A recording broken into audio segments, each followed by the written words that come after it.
Honorable President of India, the Controller and Auditor General of India, Shri Shashikant Sharma, the Finance Secretary, Shri Ratan Watal, Shri M.J. Joseph, the Controller General of Accounts, other distinguished guests, ladies and gentlemen. Let me at the very outset felicitate the Indian Civil Account Service, its officers and staff as they celebrate their 40th anniversary today.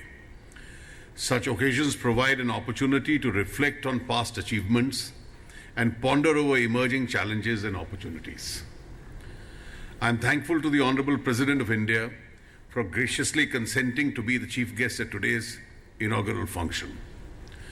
Your contributions over decades to both economic and financial sector reforms, including public financial administration, are well known. In the mid-1970s, as the Union Minister of State for Finance, you had played a key role in the decision to separate the accounting function of the Union government from audit. You have been the Union Finance Minister for long and have been very closely associated and participated in the evolution of the public financial management architecture of India. 40 years after the accounting function was internalized in the executive, line ministries and departments of the Union government have greatly benefited from the arrangements put in place in 1976.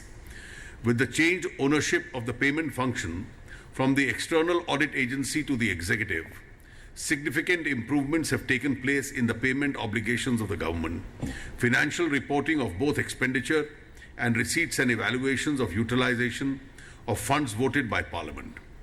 With prompt and reliable financial reporting, the quality of expenditure has greatly improved and helped in the better fiscal management. But a number of challenges lie before us. One of the key areas in this digital and ICT era is to reduce the lags in receipt of government revenues and providing at the same time a citizen-friendly interface for revenue collecting agencies. We have made significant progress in this respect of direct and indirect taxes in the recent past. On the non-tax revenue, I recently launched a non-tax revenue portal developed by the Office of the CGA, which facilitates faster online realization of non-tax receipts into the Consolidation Fund of India. I must compliment the CGA and his team for undertaking this task. Using the e-payment mode for discharging government's payment obligations and realization of tax revenues, we have strengthened service delivery to citizens and corporates alike. Every month, I receive an analysis from the CGA's office regarding the status of public finance and an analysis of key fiscal parameters.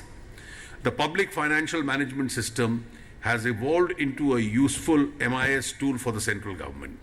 It has become a successful payment platform for disbursal of funds for the schemes covered by the direct benefit transfer. Using the DBT and the PFMS, the government has now demonstrated that it can accurately target beneficiaries, reduce leakages by eliminating duplications, and increase efficiency of the delivery process. We are now in a better position to target actual beneficiaries and control expenditure in a transparent manner. As the scope and size of the program gets expanded in future, the long-term success of DBT is dependent on an efficient online fund disbursement and expenditure tracking system that links PFMS to the state treasury systems. Through this linkage, both the central and state governments will benefit in monitoring and actual utilization of funds transferred to sub-state implementing agencies and prevent accumulation of idle balances residing in bank accounts. The state governments will have to come on board on this and will need to be convinced of the efficacy and usefulness of the combined platform. I am sure the CGA will make all efforts to meet these challenges in near future. The Honorable President, in his address to the joint session of Parliament a few days ago, had recalled the vision of Antyodaya that benefits of empowerment must reach the last person. Government would strive to reach the benefits of welfare programs to the poorest sections of our society through the Janadhan Aadhaar Mobile, the JAM Trinity. I would urge the CGA to use the PMMS as a vital link to connect the dots of the JM trio for providing the DBT benefits to the intended sections of our society. Another important area which needs to be focused attention is to make our annual financial statements more informative and easy to comprehend by all stakeholders, including ordinary citizens and parliamentarians. In addition, the CGA must endeavor to remove areas of opaqueness in the present classification system in a manner that better captures the attributes of both expenditure and receipts. In doing so, you will be helping policy planners with high quality and meaningful data of the government fiscal operations. The exercise would require consultation with the state government and the Controller and Auditor General, who I am sure will support such reform efforts. Ladies and gentlemen, the prevailing economic scenario across the world is challenging to say the least. This year's budget was prepared and presented at a time of unusual volatility in the international economic environment. Markets are fearful that global recovery may be faltering. Against this background, India stands out as a haven of stability and opportunity. Its macroeconomy is stable, founded on government's commitment to fiscal consolidation and low inflation. Its economic growth is amongst the highest in the world. These achievements are remarkable because they have been accomplished in the face of weak export demand and a second successive year of poor rainfall. The task is now to sustain them in even a more difficult global environment. This will require sound economic management. Fiscal policy will continue to be vital in an uncertain global environment while sustaining growth. On the government's reform to transform agenda, a series of measures have been enacted which should increase the supply potential of the economy.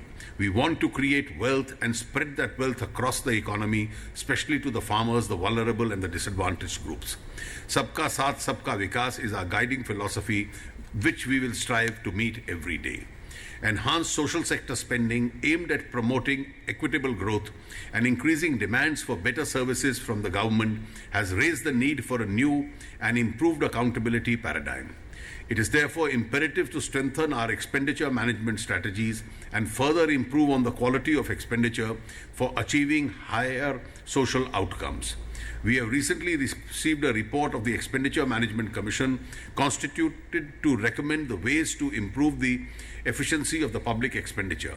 The Department of Expenditure will be examining the key recommendations and steps that are required to be taken.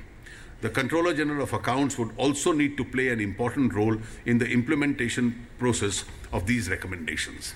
Similarly, the CGA can play an important role towards improving public expenditure management by commissioning specific studies that evaluate and measure performances in implementation of national priority programs. Outputs and outcomes can be measured. What is measurable can be made accountable.